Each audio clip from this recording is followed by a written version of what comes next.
Okay, good evening, everybody. And this is the WWV Amateur Radio Club presentation for April 24th, 2025. We have Dave McCarter, VE3EI, VE3GSO, uh, with a great presentation. And Dave, I'm going to hand it over to you. You can take it away. Um, if you have any sounds to share when you do a No, sharing, it, it, it's all just my voice. Hopefully you can hear me. okay, very good. So just go ahead and hit the share and you can start the presentation. I did hit the share. You should see a picture of an eclipsed sun. I do. It looks really good. Okay, yeah, Uh, Which eclipse was that? that was Nebraska, Ah, 2017. Dave, you Wow. might want to just mute everybody if you haven't already. How do I do that again?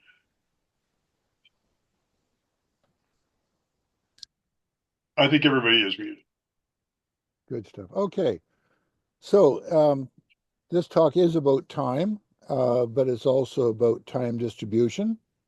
Um, and as everybody knows, Isaac Newton, well known for talking about time as being of its own nature, flowing equitably without regard to anything external, which is certainly a sensible way of looking at time. Dr. Herman Bondi said time is that which is manufactured by clocks, which is an excellent observation. And I'm going to be talking about time determination and distribution. A couple of years ago, I was spending a lot of time in New Zealand, North Island, South End, and near Carterton in the Wairarapa Valley is Stonehenge Eratoa, which started life as a garden decoration, but it's a full-scale Stonehenge, if you will, complete with alder stones and so on. And it is a clock. Stonehenge is an astronomical observatory, amongst other things. And it's got a genome and it's got a scale. And the scale shows the position at high noon throughout the year, particularly when it's not cloudy. And the statue of here of Venus is directly south of the genome.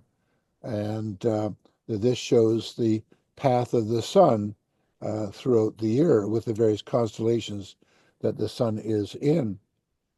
So for a long time, we've used these strange devices to measure time because time is determined by the rotation of the Earth around around its axis. And this picture, of course, was taken, guess where? London, England, on a somewhat rainy day. Um, and this particular plaque is on the side of the, let me get my cursor over where you'll see it. The equation of apparent solar time. This shows us how much correction we have to do each month because the sun, sometimes the sun leads itself and sometimes it lags itself compared to clock time. Um, and, uh, and here's why. Um, Earth's orbit is an ellipse, not eclipse. We get eclipses occasionally, but it's an ellipse. And so we have several effects, the elliptic orbit and the fact that the Earth is tilted on its axis as well.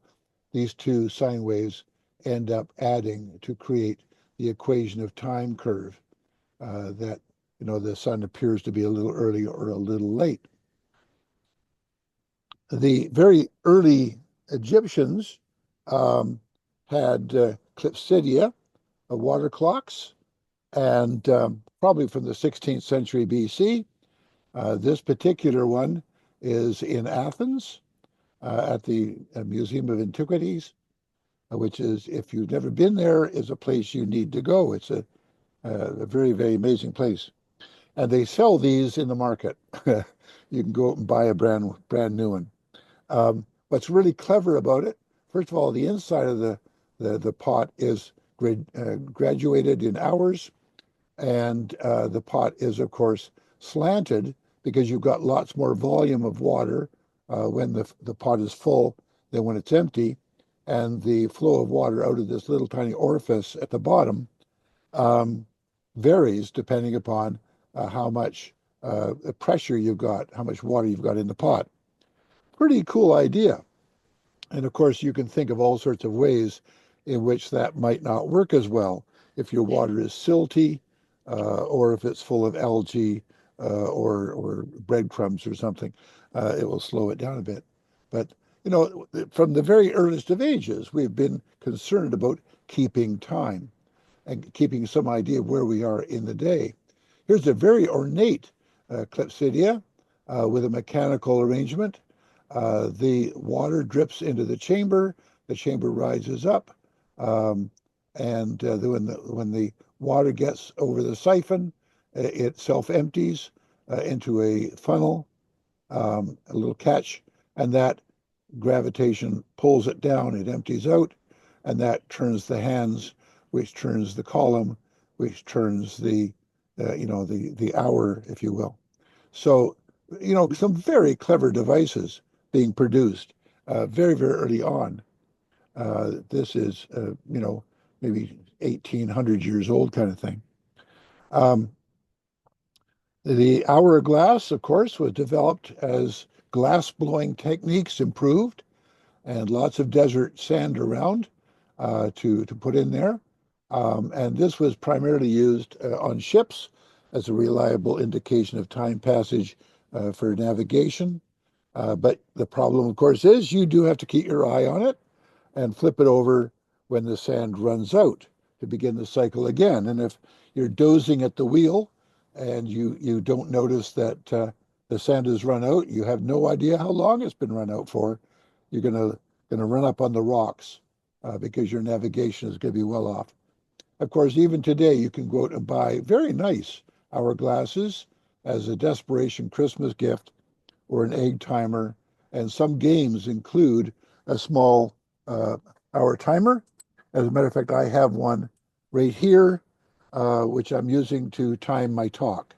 And when this runs out, I have to stop talking. So, of course, yeah. Then there's the Kersener, the German candle, very, very standardized wax candle of a particular length and a particular burn rate. And this is marked in hours, across the night. You light it when the sun sets, and it's down to here when the sun rises, kind of idea. Plus it works as a night light, which is kind of clever. I've never been comfortable with letting candles burn throughout the night, but if anybody's ever seen a German Christmas tree covered in candles, you know that some people, have a cavalier attitude towards it. I certainly don't. I unplug the electrical lights on the Christmas tree before I go to bed. Of course, there are public clocks. This is, of course, Big Ben in England. Took that maybe 30 years ago now. And so this clock, they've just refinished it, and it's quite a nice job. And it can certainly be heard for quite a long distance, and you can read the clock from maybe 2 miles away if your eyes are good. Big Ben dates to 1859, and that's a replacement for a previous tower lost to the Westminster fire of 1843. Before the invention of the pendulum, clocks ran unregulated. And this past summer, I visited a number of sites which claimed to have clocks in the 1300s. And the town of Wells is a good example. Their clock dated from 1259, if I remember correctly. And it would be accurate to about 15 minutes a day. It was just a spring arrangement that slowly unwound and had a big vane actually that rotated in the air to slow the thing down. And of course, it would change with the temperature and air pressure and so on, I suppose. Anyway, 15 minutes is not too bad. But as they say, we were on the Rhine River, and here's a little town we were going by, and there's a clock in this tower and a clock in this tower, which raises the thought that a man with one clock knows the time, and a man with two clocks is never sure. You've all heard that, of course. Extra town clocks got extremely fancy. This one is in the name of the town that the big trials, German trials after the war, Nuremberg. Yeah, this is I believe, in Nuremberg.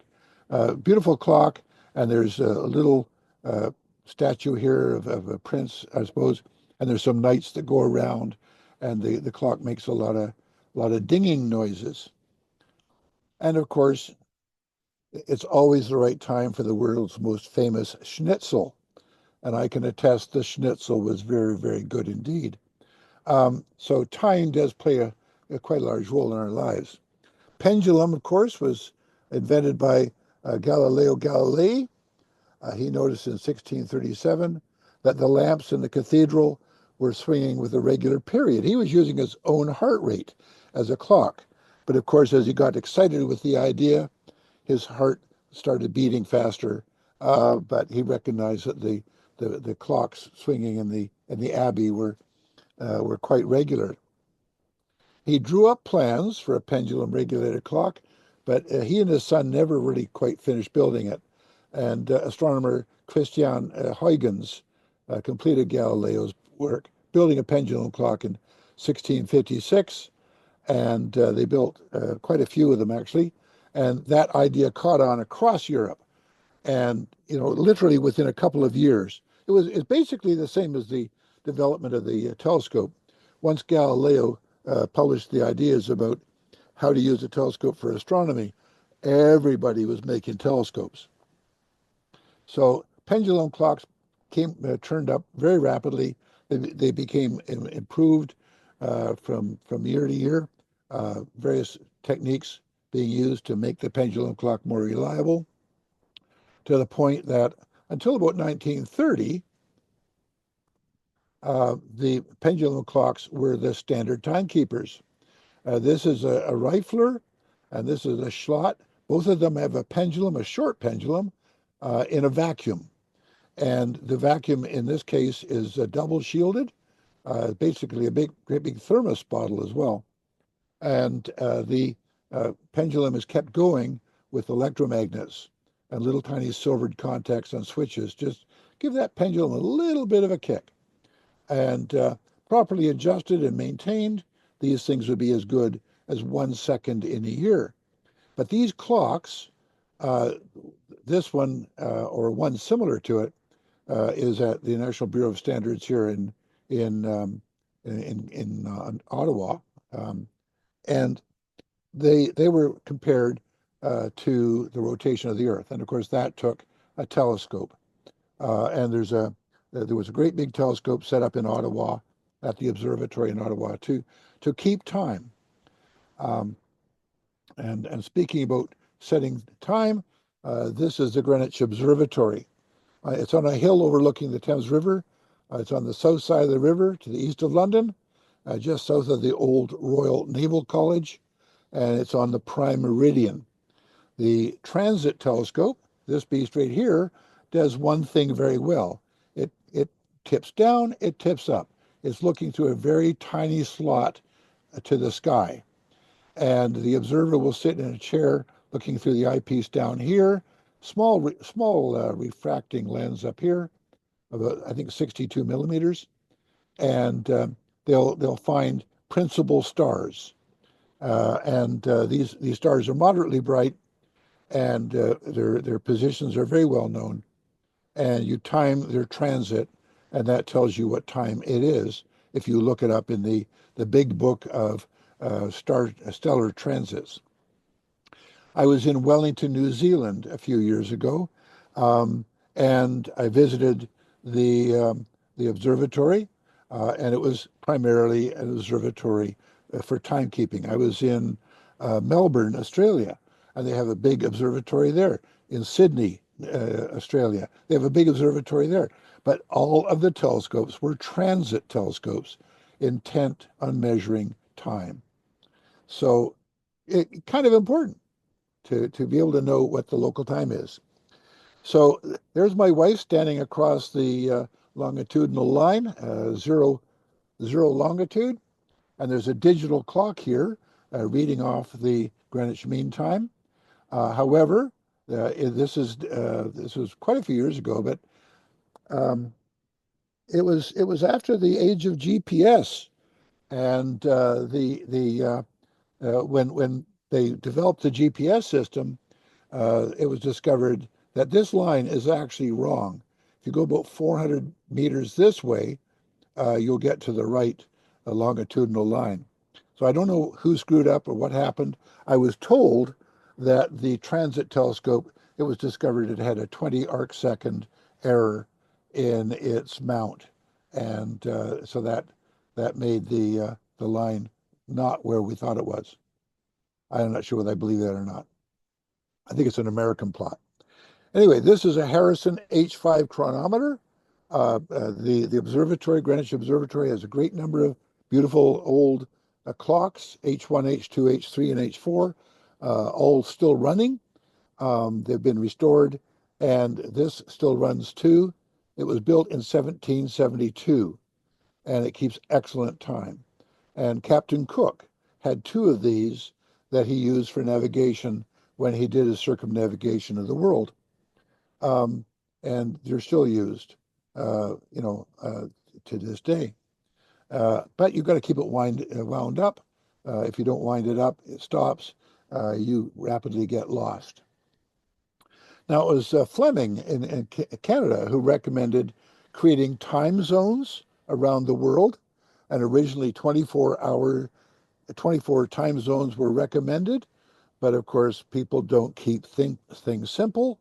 And, it's really kind of crazy. So Greenwich Mean Time is right there. UTC is right here as well. Here we are. I'm in London, Ontario, way down here. I'm getting pretty close to the west of my time zone. But my time zone continues right on halfway into the next time zone in Ontario and then switches over. It doesn't make any sense to me.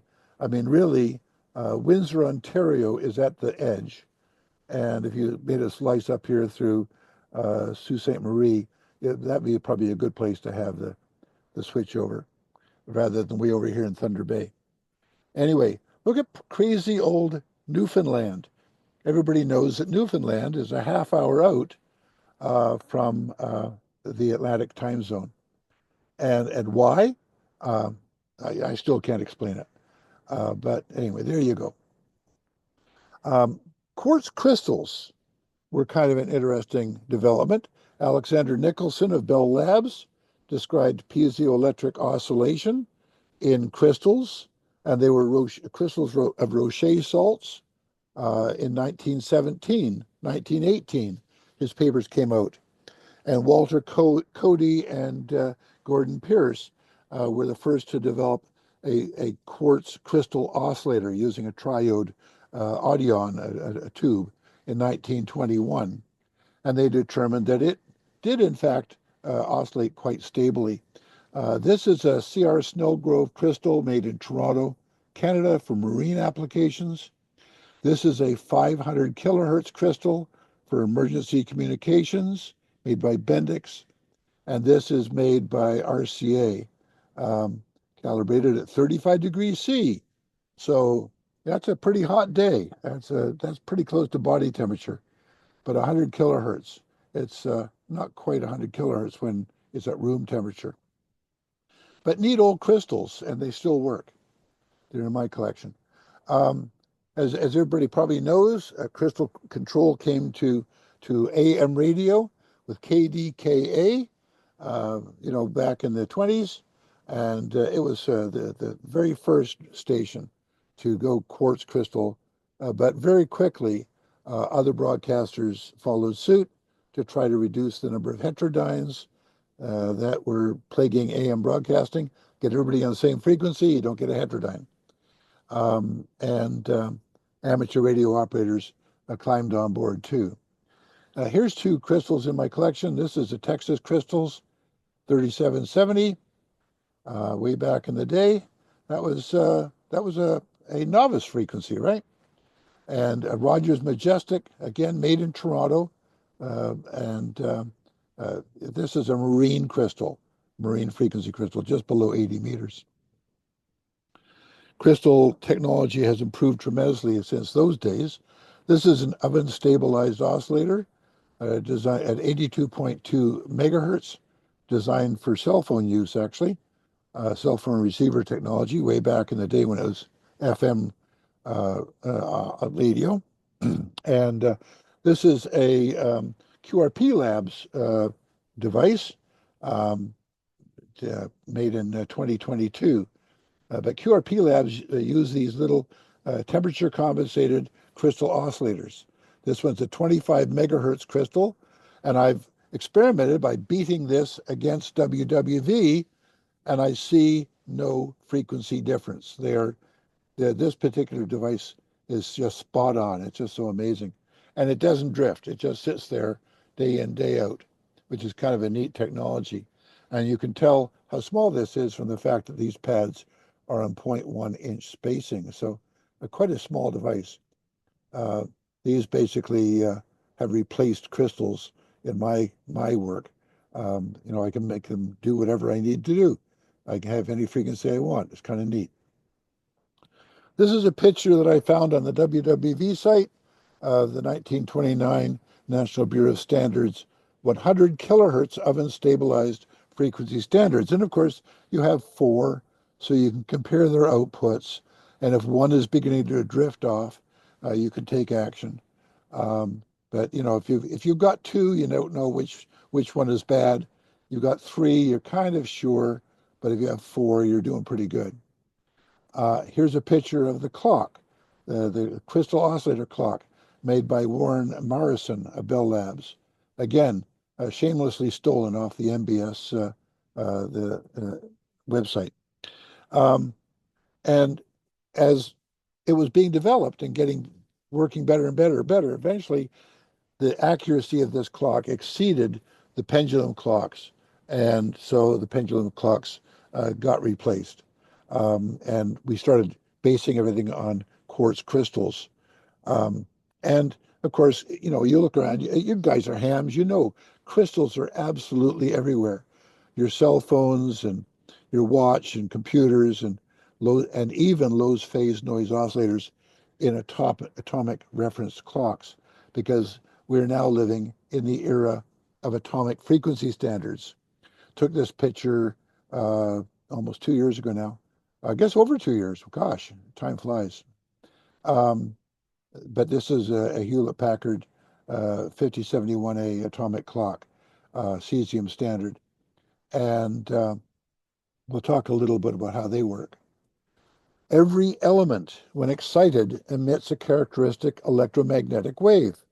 Spectroscopy is an amazing and mature science where we can detect compounds in the atmospheres of distant planets orbiting distant suns. It's a proven science. This is a tube of hydrogen.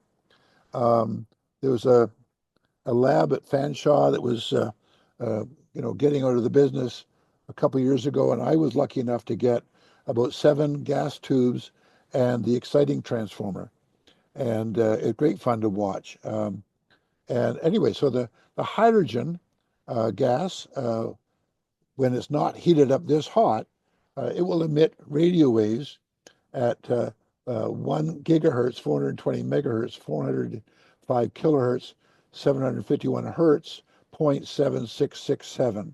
So known rather precisely. And this frequency is used in hydrogen masers. And if we look out into space, we get this hydrogen line emitted from a lot of different hydrogen clouds around various star-forming regions throughout space. And if you want to keep accurate time, you get a hydrogen maser clock, and it will do the same job. This is a hydrogen maser clock we found tucked away in an environmental control chamber at NIST Boulder during the tour that we had on March the 3rd, 2023, thanks to Dave and other people involved. They had dozens of these clocks, apparently. I think I only saw 3 of them, but lots of them around being compared one another and to clocks around the world to set TA1, International Atomic Time. This is the master time scale currently in use in the world. Hydrogen maser clocks indeed have excellent short-term stability, and they serve as timekeepers in long baseline interferometry. The very first time I encountered a hydrogen maser clock was at the Traverse Lake Observatory, Radio Observatory in Algonquin Park. 2 of my sons and I drove up there one day, and the big dish was aiming at various quasars around the sky, and they had an atomic clock the size of a very large refrigerator, a deep freezer kind of thing.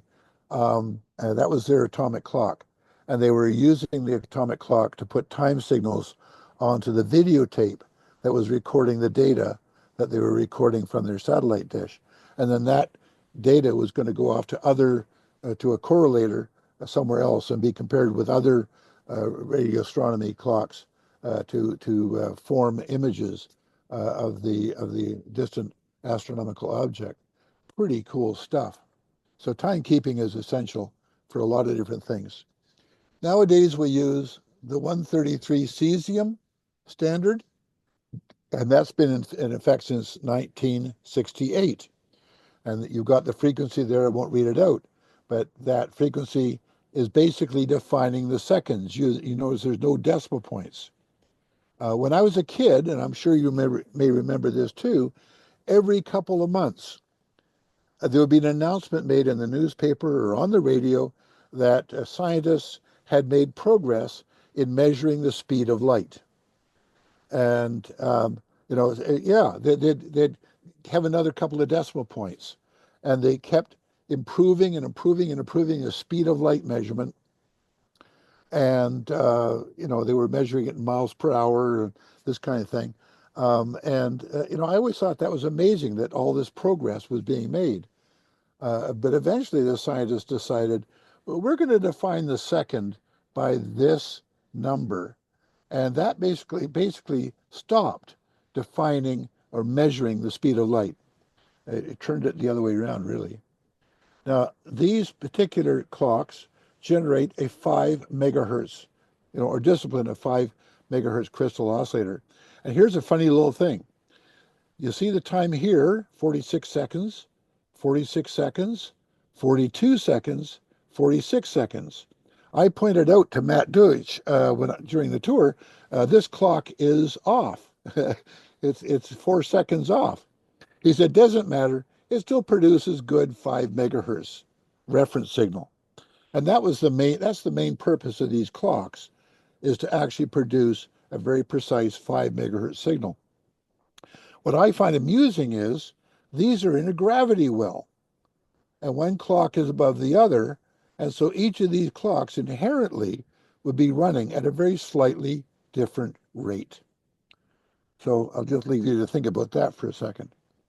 There are five clocks on site, these 4 and another one in the main room, which you've already seen a picture of, to drive the WWVB and WWV time code generators. Let's just quickly look at how the 5071 works. It's, of course, got a bunch of phase lock loops in it. The cesium output frequency from the cell is beat against a signal that comes up through here from 100 megahertz oscillators being beat with a 12 megahertz oscillator. And then the heterodyne of that comes out and is used to reference the phase lock loop. And out of all of that comes a 5 megahertz signal. So effectively, this response that they see when they get close to the resonant frequency of the atoms, they're constantly searching for that peak. And when they find the peak, they know that they're on the right frequency, and that keeps the 5 megahertz oscillator disciplined. I'm not going to go into it any more than some of you might well be keen to to add more detail, but we'll get to that later perhaps. So my wife and I were on a trip from up the Rhine and down to Budapest. We're going along the main canal one lovely fine day. I'm standing on the top of the ship.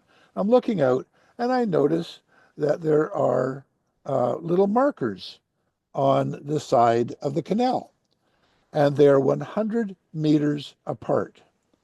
And I decide, oh my God, that is 300 meters. That is equal to 1 microsecond at the speed of light. And standing there on the boat, I suddenly had a true appreciation, an epiphany, if you will, for how fast light moves. And this is the definition of the speed of light. It's defined by the second, and the second is defined by that cesium frequency. Okay? And this really is defining the meter. This number is defining the meter, not the other way around. So that platinum bar that's in Paris is really kind of a secondary artifact nowadays. So touring NIST, very, very lucky to do that. This is F1. It was sitting there forlornly, I will say, in bits and pieces. For the long time, F1 was the main clock at NIST, but they retired it. They said they were rebuilding it. I suspect they're stealing parts off it. What's really true. But from 1999 to 2013, that particular clock, this long drift chamber up here, was the master timekeeper. This picture shamelessly ripped off the NIST website. This is F2, and I've forgotten the names of these two individuals, but they're the gurus who like to put their fingers in things and make it work, or maybe mess it up, I don't know. But this is the next generation drift clock, a fountain clock. And the idea is that they're going to use lasers to cool the little cloud of cesium atoms and a drift chamber to allow the cloud to move very slowly in the vacuum of the cloud chamber while they're being probed with microwaves at 9.192 gigahertz. Currently, F2 is a part of the ensemble that are keeping time. But here's what really blew me away on the tour, Dave. This just knocked me out. This is NIST F4. They've got a very, very short drift chamber.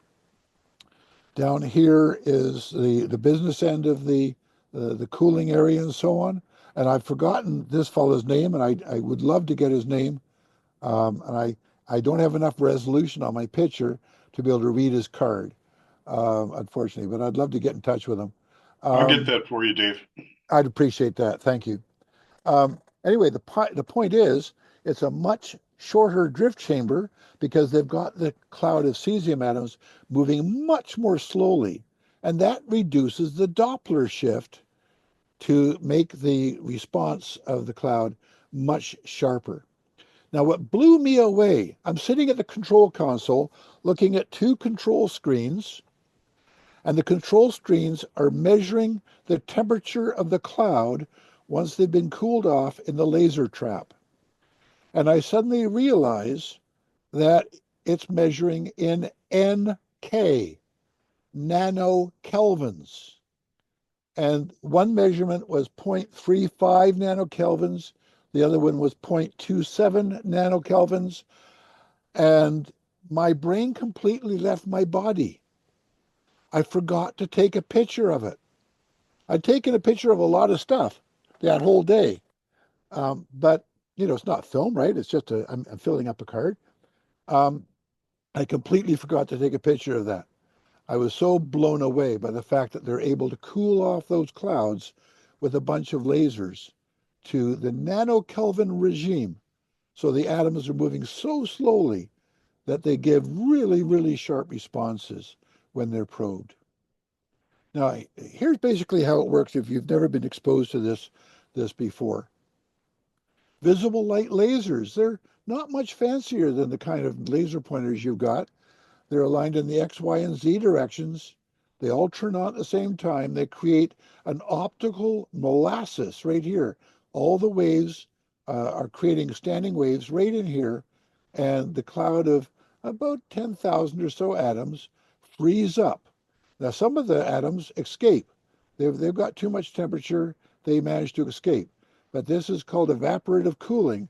It cools off the atoms to just fractions of a nanokelvin above absolute zero.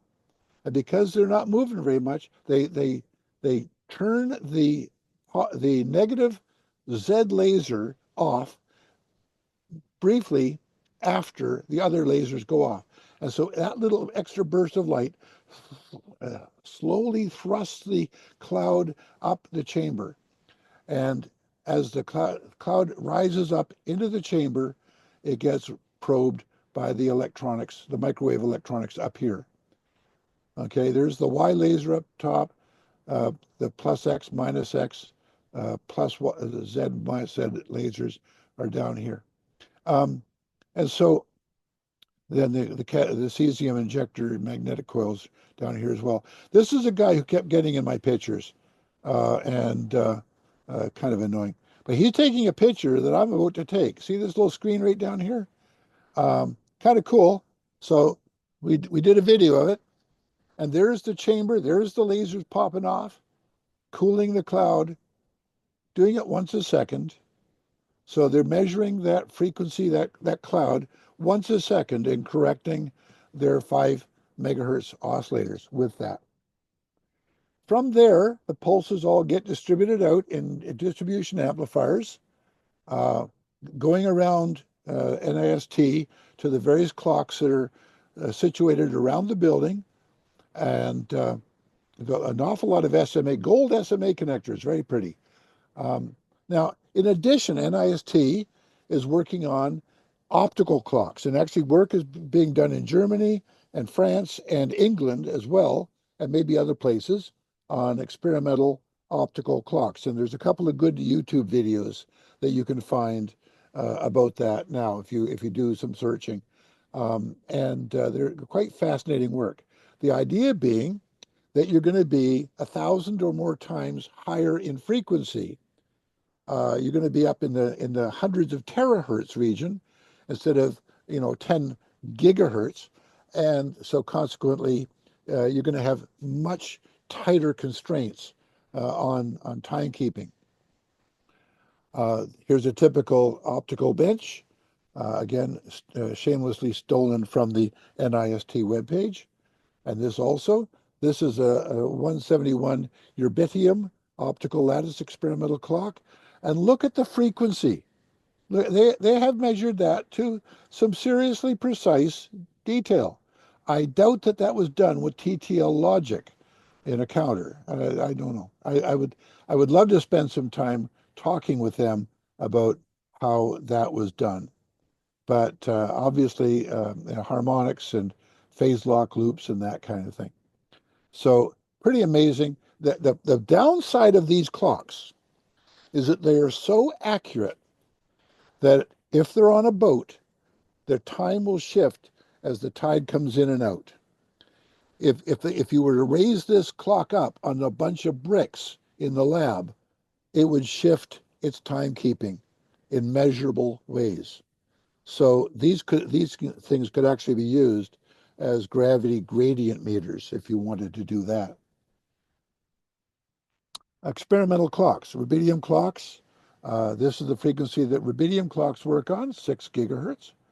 And you can buy a good rubidium clock for under $400, and perhaps one or two of you have your own rubidium clock. I've certainly considered it, but my Bodnar works quite well for me. And they're talking about building rubidium clocks with enough precision that they can, and you can put them on a large wristwatch. I'm not sure I need that kind of precision. I'm usually a little early for my meetings, but that would drive me crazy.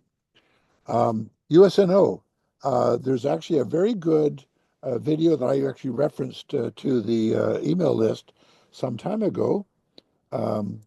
Geerling did a video with the fellow who had just retired from USNO, and he made a comment that they have about 100 cesium clocks around the USNO. And it doesn't surprise me because they can afford to go out and buy a bunch of clocks, the military budgets being what they are. But they've got hydrogen major clocks and cesium clocks in abundance. Obviously, there's a few that have failed in service. I'm sure they'll be replaced at some point. And the Navy, of course, has their own Naval Observatory in Washington. Think about this for a second. They're at about 56 meters above sea level, whereas Boulder, Colorado is about 1480, I think, if memory serves, above sea level. So those clocks run at different rates. Yeah, they have to be compensated for that. This is the Navy's cesium fountain clocks. Beautiful devices.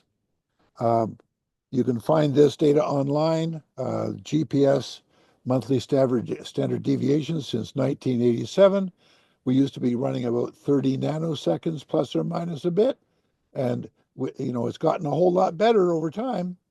And certainly we see that with our GPS systems when we can locate a radio sonde nowadays within a few meters, whereas it used to be a few hundred meters back in the day. So all of the applications that GPS are applied to, besides dropping bombs down chimneys, benefit from this kind of accuracy. And to put that in perspective, this is a graph showing the variation of Earth's rotation. The Earth is not a terribly good clock. Yeah, it's obviously slowing down a little bit, right? Not a good thing. Okay, how is time distributed? Well, of course, we can use the GPS system. I've got a GPS clock running right here, but we can also get it off the internet. My laptop is telling me it's 41:54 that I've been talking here. Good grief. And it's now 9:01:13. Yeah, and it is. So I'm getting time from a time server somewhere on the internet. But of course, we are all here because we know WWV. And these pictures are from my March the 3rd tour of WWV. And I hope you find some of them interesting. It was a fairly cold day, so I was pretty dressed up and carrying a lot of equipment. That was a bit tough. QSL cards. If you have not sent your QSL card to WWV, monitor it for a while, record it on different channels, and report it to Matt. And I'm sure he'd be happy to return a QSL card. I was thrilled when mine came back. This is their little ham station. I don't know how often they get to use it, but it would be fun to work them at some point. This is their excellent way of keeping track of UT1 time corrections. I've shown this talk quite a few times now, and people are always amazed that it's a chalkboard that they use to keep track of how much time has been changing over the years.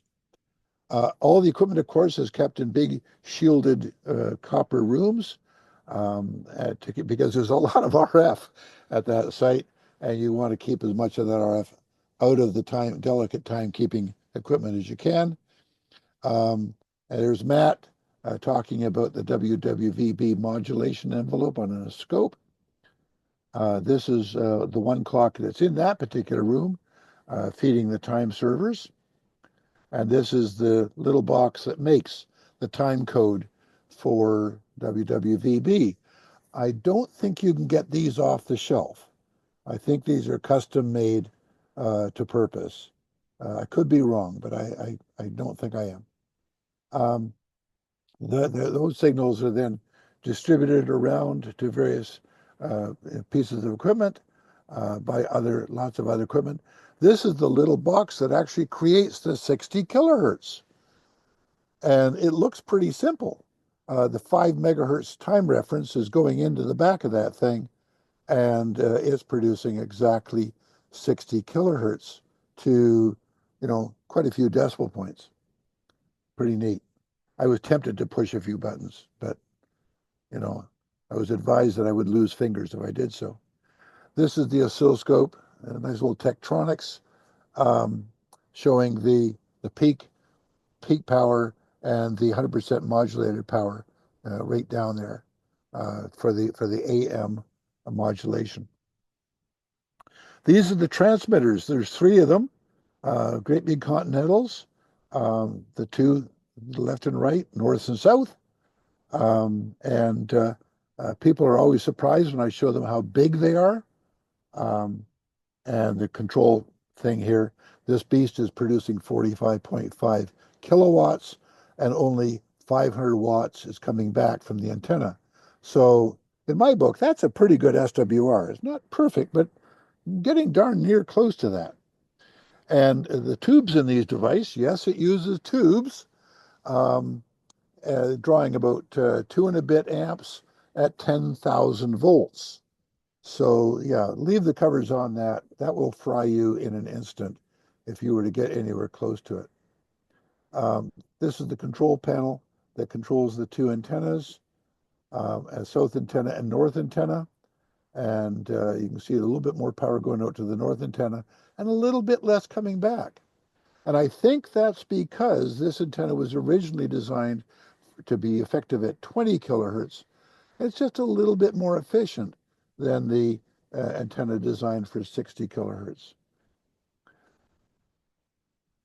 And this is the south array. And I guess this is the tower that it broke up there and the antenna fell. There's the helix house. And we'll look at one of the towers just a little bit. 400 footers. And there's a guy wire with counterweights at the bottom. There's 3 big concrete counterweights here. So if the wind get too high, apparently these counterweights are supposed to move up. But the problem with counterweights is that they have inertia, and the demand for movement can be faster than the counterweights can provide. So these are designed more, I think, for icing than for instantaneous load relief due to wind or airplanes crashing into the wires. And so that second block gets picked up as this goes up. That's kind of a neat concept, eh? Here's a close-up of that. The 3 concrete blocks. There's rails going up here. There's the 4th concrete block that gets added on as we get some serious icing. This is a winch that is used for lowering and raising the antenna, just permanently sitting here waiting to be used. And apparently it was used last year. And then we get to the helix house. And of course, the first thing that stands out is the big roof insulator. I'll talk about that in a second. But the thing I want to point out to you are these things. Beautiful big feed-through insulators. At one time, the RF brought out to this helix house came out on a pair of conductors, open wire line, which of course is very, very lossless, no loss at all, but it was open to the elements. And they decided to lay coax underground instead, which probably works just fine. So you can see here big anti-corona rings. There's a big insulator here, which is countering the torsion and the tension on the line that's going up.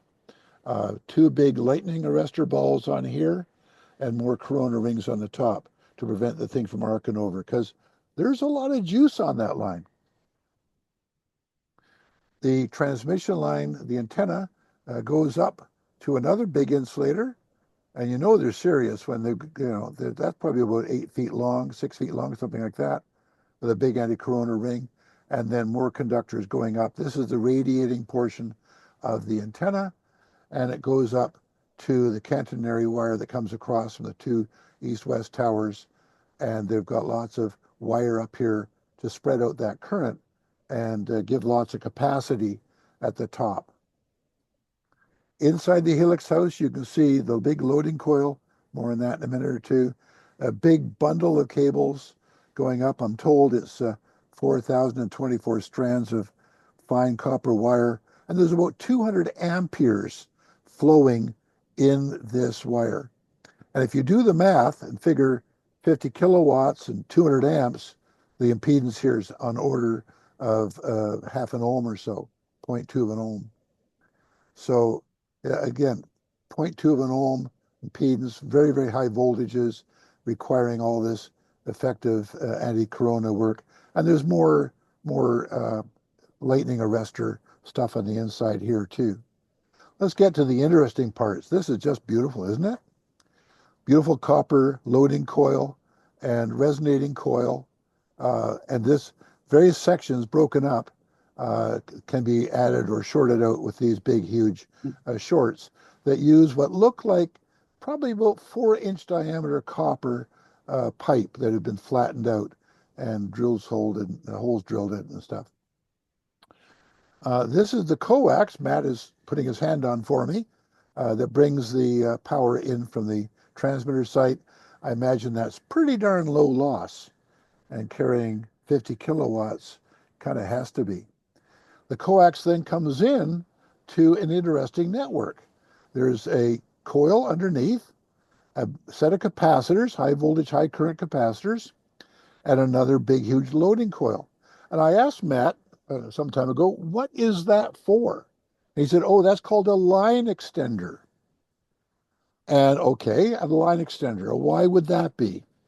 Well, the reason it's there is because the south antenna is closer to the transmitter than the north antenna. And so when the RF is coming out of the two transmitters, it arrives here earlier than it arrives in the North Helix house. And so they put a line extender in here to delay the RF just that number of microseconds so that the two networks are fed in phase. The two antennas operate in phase. Oh, I did want to mention, there's lots of little bits of tar and splatter on the floor and on the wall around here. And I asked Matt about that. And apparently one of the bolts that held the cable onto one of these capacitors got a little bit loose and it started getting hot and the capacitor exploded. And so they had to come down and replace the capacitor and bolt it all up. And they wanted to get it right back on the air real fast. So they weren't going to send in the cleaning crew, just leave it the way it is and not doing any damage. You'll also notice there's a plastic cup mounted over where the copper goes down to the coils below. And that's because one day the transmitter kicked off. When they came out here, they found a dead mouse right here. And they said, well, we got to stop that. We're going to put a plastic cup over there, keep the mice from electrocuting themselves on the feed line. There you go. Those are the, yeah, okay. So there's your Leitz wire feed line going up the top, your antenna loading coil. There's a barometer in here. So that's another big coil, which you'll see better in a couple more slides here. That's a big coil that rotates inside. So its inductance can either be added to or subtracted from the fixed coils. So this is a great big variable inductor. It does not use a sliding contact. When you're running 200 amps, having sliding contacts is not a good idea. Instead, the wire in this big rotary coil comes out through a bit of a loop and down to make attachments to the coil. It can be rotated through 180 degrees, and you're not changing any contacts. You're not sliding contacts. There are several samplers here, little tiny transformers that are wrapped around the copper pipe transmission line to sample the power, the current, and the phase of the current, so that you can measure the SWR of the antenna tuner and keep it well matched. Here's a little bit better shot of the inside of the coil. You can see how bodacious this wire is. It's at least 2 inches in diameter, made up of multiple strands of fine wire. And you can see these great big huge connections, very, very high current connections that I'm sure you have to reef down pretty darn tight so you don't have heating in those coils. This is the motor that turns the barometer. And of course, the whole coil is sitting up on big, tall insulators because by the time you get to this coil, you're dealing with high voltage RF. So we toured around WWV with Bill Yates, William Yates. And my wife's maiden name was Yates. And I spent a bit of time trying to trace, and we might be distantly related. It's hard to say. But he did a wonderful job walking us around. Of course, they're still using these things, vacuum tubes, and they're coming from China, and their life is measured in weeks, not years. Uh, so that you're not getting IMAC quality anymore. So my attitude is time to change over to solid state. But I won't do too much of a sales pitch tonight about that. Again, more shielded cages that we got to go into. This is the WWV side of things. There are 3 identical time code generators that are programmed with great difficulty, I'm told. You and I all heard that, I guess it was last month, that to change the voice, it takes quite a bit to get that done. But they're ticking away there, and these are modulation meters showing the level of the modulation. This is my son, James. He lives in Erie, and he's one of the reasons why we go down there to visit when we can. Although in the current state of affairs, we're not so convinced we want to cross the border. It's a sad commentary on the state of affairs. CCA transmitters, AM 10,000 watts on the broadcast band or HF band, and you'll be interested in seeing some of this. Various meters showing current and filament voltage and PA power and reflected power and forward power. This thing's running about 9 kilowatts apparently.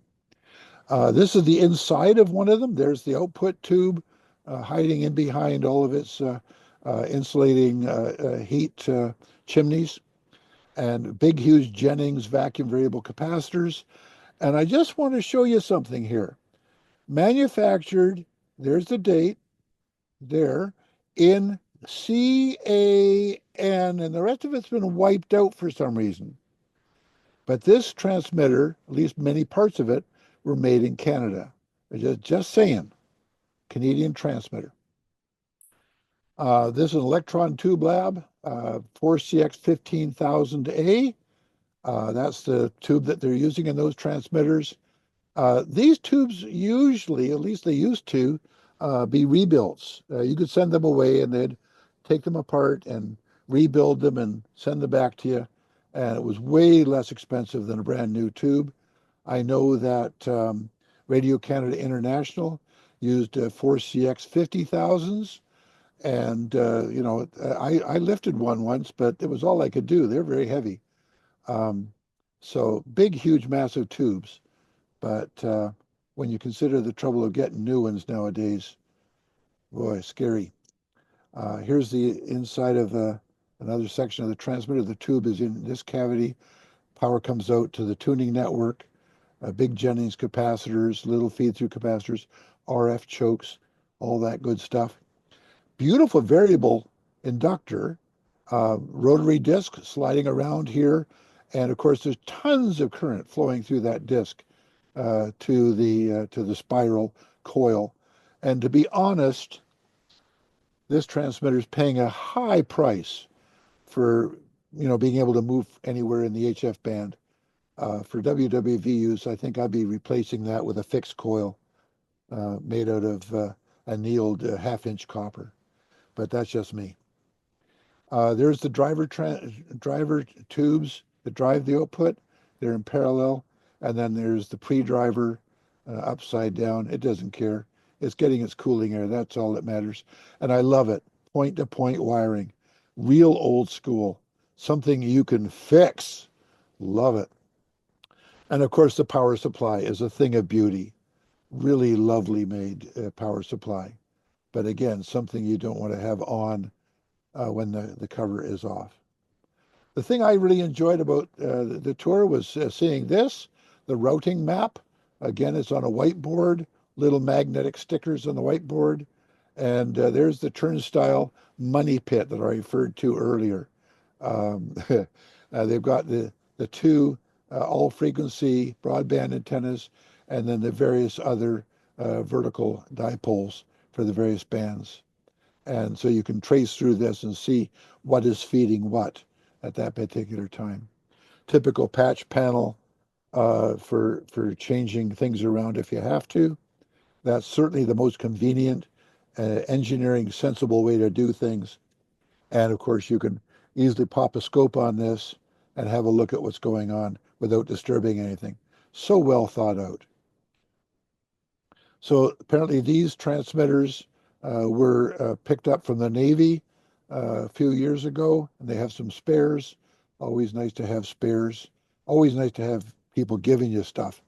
And again, they were, this one is obviously at 10 megahertz and doing a good job. I can hear it here every day, every night.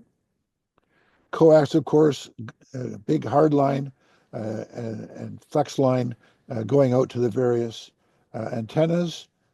We didn't get a chance to walk up real close to the various antennas. There's the 2.5 megahertz and there's the 25 megahertz right there. And this is one of the broadband antennas.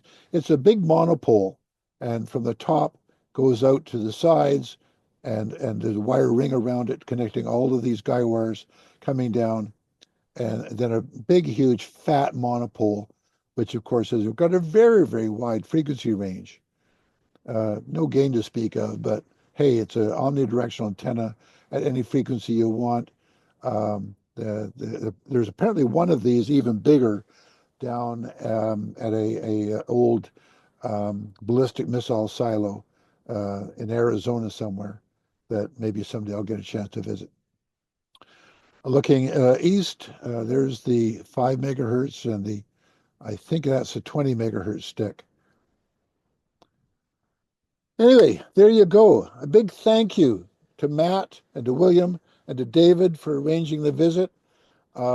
Many of the people that I've given this talk to are well aware of the difficulties of getting into U.S. government institutions without being anally probed. And so I appreciate that this touring those facilities was a life dream for me. It was really pretty much at the top of the bucket list. And so I hope you enjoyed my talk.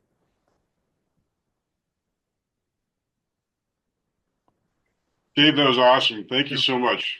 Really appreciate it. You had some great photos from those tours that we did in March 2 years ago. It's hard to believe it was Yep. that long ago. Yep. And I thought I'd like your focus in on the F4 or the F3 or whatever it was that we were standing there. What I thought was amazing about that was when we were down at the Boulder Labs, and Larry, you were along on that. Larry Olson from up in Estes Park, who's on tonight. He was on the tours with me. We got to do the Boulder and then came up to do Fort Collins. But I thought it was really interesting. They had just a couple weeks before we got there, they had put a benchmark on the floor. Yeah. The USGS had come in and marked it so they knew the height of the floor and had an exact measurement because See, the that much. F3 was sitting, 30 centimeters higher off the floor, Yep. and it changes time. Yep. So Yep. it's really fun to think your feet live longer than your head does because it's closer to the center of the earth and things like that. Yeah. And it's really interesting. There is a very good video that I'll send you from a Bloomberg video series that they had called Moonshot. And Right. they talked about the details and the whole relativity thing of Einstein and the fact that all of this has to be taken into consideration, and it's Yeah. fantastic that they can measure that accurate to worry about that distance. So Yeah. yeah, Well, especially with the optical clocks, right, that becomes very, very serious because they will be drifting very quickly, and so you have to compensate. But I asked one of the fellows who was giving us the tour, one of the physicists, and I said, so Boulder, here we are at the Mile High City.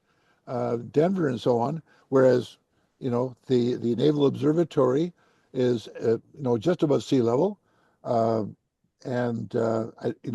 Naval Observatory would not survive the tsunami if the islands, the Canary Islands, fail. If La Palma, if Right. the If it side of La slides into Palma the slides ocean, off, right. there'll Yeah. be a big wave come through Washington. Maybe that's a good thing. Um, but uh, but Boulder has no worries. I mean, they're very, very high. Rob Um, doesn't want to hear you say that. He lives in Virginia right there. So yeah, that yeah, yeah, would be a bad one. No, yeah. I think it is. It's really fascinating that they have to consider all that. And Yep, they really it do. is pretty Yep. neat. I think it was Mike Lombardi, who used to be the head of the time and frequency, mentioned, I think it was last month, that he thought the redefinition of the second was on hold for a couple of years. Yeah. And they only have the meeting that they actually decide to redefine things every, is it 5 years or something like that? So Right. it may not get redefined this next cycle, but it probably will within the next, 5 or so years, when they meet to finally redefine the second. That's when we'll lose the atomic second and we'll move to the optical second. And Right. And that'll be whether it's going really to be quite uranium or whether it's going to be strontium or right. some other isotope. But the biggest thing to me with the kind of precision they're talking about is how the heck do you synchronize? And do you worry about the last femtosecond?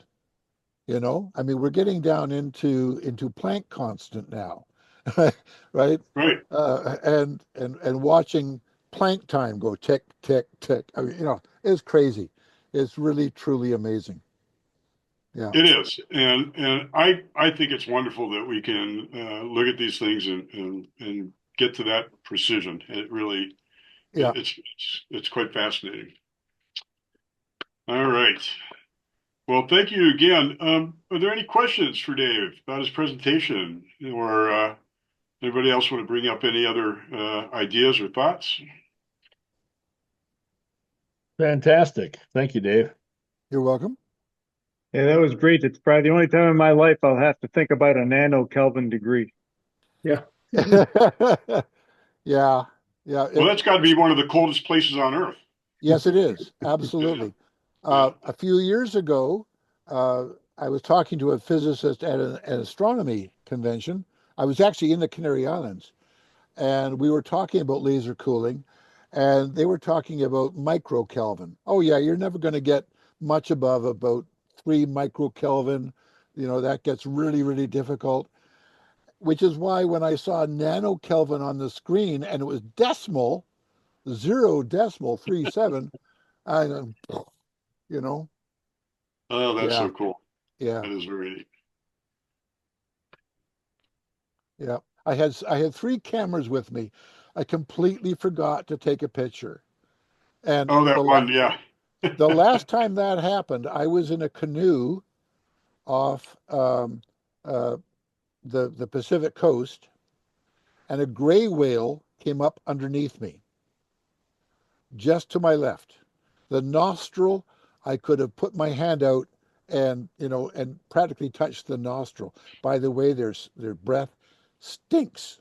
But I have a camera around my neck, completely forgot to take a picture. Well, you took the best picture you can, and that's right Yeah, up here. that's it. You That's it. know, Yeah, I think those yeah, are some yeah, of the best pictures that you can ever get are the ones that you take in your memory. So yeah, I know absolutely. it, but yeah, I've I've missed many good pictures, but put them in different places. So it's great. Yeah. All right. Well, it is 7:30 already, which is hard to believe, and I really appreciate the talk. I'm going to go ahead and stop the recording. So thank you again for You're welcome.